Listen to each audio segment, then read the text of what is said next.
भारत इतना बहुलतावादी देश है कि यहाँ कभी आपको गमछा विवाद, कभी टोपी विवाद, कभी हिजाब विवाद, कभी गेरुआ भगवा विवाद दिखता रहता है। ऐसे ही एक बड़े विवाद से कर्नाटक राज्य इस समय घिरा हुआ है। कॉलेज परिसरों में पथराव की घटनाएं देखी जा रही हैं। 3 दिन तक स्कूल कॉलेजों को बंद करना पड़ा है। हाई कोर्ट लोगों से शांति बनाए रखने की अपील कर रहा है। कर्नाटक के चीफ मिनिस्टर और पुलिस प्रशासन भी यही अपील कर रहे हैं। सोशल मीडिया पर हिजाब बनाम गेरुआ भगवा छाया हुआ है। नमस्कार, ध्येय टीवी के न्यूज़ दिस आवर प्रोग्राम में आपका स्वागत है और मैं हूं विवेक ओझा। आज के एपिसोड में हम यही जानेंगे कि हिजाब और गेरुआ के बीच में जो विवाद बना हुआ है, ये प्रकरण क्या है और क्या होना चाहिए। कर्नाटक में हिजाब को लेकर विवाद 1 जनवरी को शुरू हुआ था। कर्नाटक के उडुपी में 6 मुस्लिम छात्राओं को हिजाब पहनने के कारण कॉलेज में क्लासरूम में बैठने से रोक दिया गया था और लड़कियों का तर्क आया था कि हिजाब पहनने की इजाज़त न देना संविधान के अनुच्छेद 14 और 25 के तहत उनके मौलिक अधिकार का हनन है। और इसी बीच मलाला यूसुफजई ने भी ट्वीट किया है कि कॉलेज हमें पढ़ाई और हिजाब के बीच चुनने के लिए मजबूर कर रहा है। लड़कियों को उनके हिजाब में स्कूल जाने से मना करना भयावह है। महिलाओं का वस्तुकरण होना बना हुआ है। भारतीय नेताओं को मुस्लिम महिलाओं के हाशिए पर जाने को रोकना चाहिए, ऐसा उनका कहना है। कर्नाटक सरकार ने राज्य में हिजाब बनाम भगवा शॉल का मामला गरमाने के साथ ही प्री यूनिवर्सिटी कॉलेजों में यूनिफॉर्म अनिवार्य करने का नया आदेश जारी कर दिया है। 5 फरवरी को कर्नाटक एजुकेशन डिपार्टमेंट ने एक फैसला दिया था जिसमें राज्य के शैक्षणिक संस्थानों को यह निर्देश दिया गया था कि वो एक ऐसा ड्रेस कोड को फॉलो करें जो कि कॉलेज का डेवलपमेंट बोर्ड डिसाइड करेगा, और अगर ऐसा कोई ड्रेस कोड नहीं है तो छात्र छात्राएं ऐसा ही ड्रेस पहनेंगे जो समानता, अखंडता, कानून व्यवस्था को प्रभावित नहीं करेगा। कर्नाटक शिक्षा कानून के नियम 11 में यह साफ कहा गया है कि हर संस्थान को विद्यार्थियों के लिए यूनिफॉर्म तय करने का अधिकार होगा। दूसरी बात यह है कि बॉम्बे हाई कोर्ट और सुप्रीम कोर्ट के कई फैसले पहले ही यह बता चुके हैं कि यूनिफॉर्म के साथ क्या पहना जा सकता है, क्या नहीं। इस फैसले में केरल हाई कोर्ट के जस्टिस ए मोहम्मद मुश्ताक के फैसले का हवाला दिया गया है। इसमें कहा गया है कि सुप्रीम कोर्ट ने आशा रंजन और अन्य बनाम बिहार सरकार और अन्य के मामले में बैलेंस टेस्ट को मंजूर करने के बाद कहा था कि जब अधिकारों के बीच प्रतिस्पर्धा हो तो निजी हित में सार्वजनिक हित को तवज्जो दी जानी चाहिए।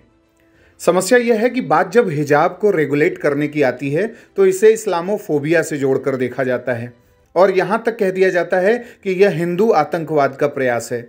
वहीं दूसरी तरफ जब गेरुआ और भगवा वस्त्रों पर किसी समुदाय द्वारा प्रहार किया जाता है तो उसे हिंदू फोबिया से जोड़ दिया जाता है और यह कहा जाता है कि हिंदू समुदाय के प्रति नफरत और ईर्ष्या फैलाई जा रही है।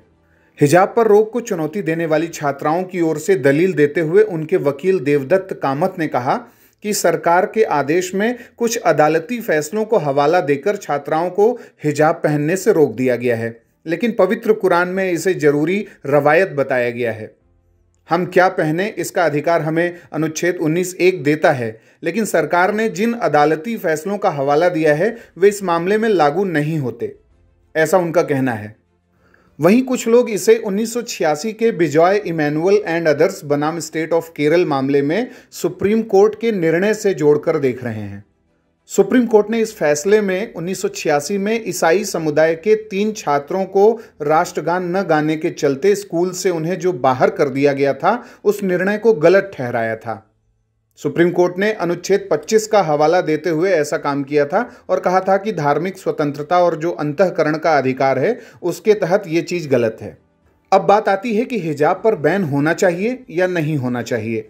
तो यह बहुत पेचीदा प्रश्न है, क्योंकि किसी भी देश में संविधान और संविधान द्वारा प्रदत्त अधिकारों को लागू करने और उनको रेगुलेट करने के संदर्भ में जब केंद्र सरकारें या राज्य सरकारें कोई निर्णय लेती हैं तो उसकी कई प्रकार से समीक्षा होती है। अलग अलग प्रकार का इंटरप्रिटेशन होता है, अलग अलग प्रकार के मोटिव्स बताए जाते हैं।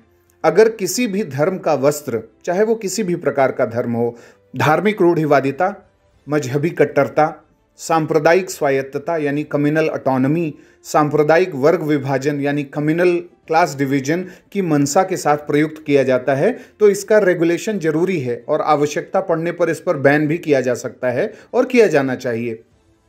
किसी देश में हर वर्ग का विकास, प्रगति, सुरक्षा, ये सब सरकार की जिम्मेदारी होती है। भारत में इस समय एक बड़ा वर्ग यह कह रहा है कि अल्पसंख्यक समुदाय के कल्याण के लिए लगातार महत्वपूर्ण काम किए जा रहे हैं, लेकिन एक बड़ा वर्ग यह भी कहता नजर आ रहा है कि अल्पसंख्यकों के पहचान और प्रतीकों को निशाना बनाया जा रहा है। फिर चाहे वो शहरों का नाम बदलने की कवायद हो, मदरसों को बंद करने की कवायद हो या फिर हिजाब पर बैन लगाने की बात हो। यहाँ निश्चित रूप से अल्पसंख्यक समुदाय में आधुनिक शिक्षा प्रणाली, लोकतांत्रिक मूल्यों, लैंगिक समानता यानी जो जेंडर इक्वालिटी है और व्यवसाय के नए मानकों को आत्मसात करने की भावना होनी चाहिए। इस बात की अपेक्षा को नज़रअंदाज नहीं किया जा सकता, ताकि वो वर्तमान समय और देश काल के साथ अपने को सशक्त कर सकें और राष्ट्र निर्माण में अपना योगदान दे सकें। तो ये था हिजाब बनाम भगवा शॉल का प्रकरण। अब आप हमें कमेंट बॉक्स में ये बताएं कि हिजाब पर बैन होना चाहिए या नहीं होना चाहिए, या जिस तरीके से भारत में इस तरीके की घटनाएं घट रही हैं और जो सांप्रदायिक सौहार्द है वो मेंटेन रहना चाहिए, उसको मेंटेन रखने के लिए क्या किया जाना चाहिए। 1994 में एसआर बोम्मई बनाम भारत संघ केस में जो सेकुलरिज्म की बात की गई थी, जो पंथ निरपेक्षता की बात की गई थी, हमें उसको भी आत्मसात करना है, लेकिन हमारे देश को आधुनिक मूल्यों पद्धतियों से भी जोड़ने की जरूरत है। इस पूरे विवाद प्रकरण पर आपका क्या मत है, आप हमें कमेंट बॉक्स में बताएं। अगले कार्यक्रम के साथ जल्द ही हाजिर होंगे। इजाजत दीजिए, नमस्कार। यूपीपीसीएस क्रैक करने का जबरदस्त टूल ध्येय आईएएस का कॉम्प्रिहेंसिव एक्सप्रेस टेस्ट सिर्फ 100 रुपए में, और साथ ही पाएं सब्जेक्ट वाइज आकलन, काउंसलिंग सेशन और एकेडमिक सपोर्ट। अपेयर करने के लिए नीचे डिस्क्रिप्शन बॉक्स में दिए गए लिंक पर क्लिक करें या ध्येय आईएएस ऑनलाइन ऐप को डाउनलोड करें।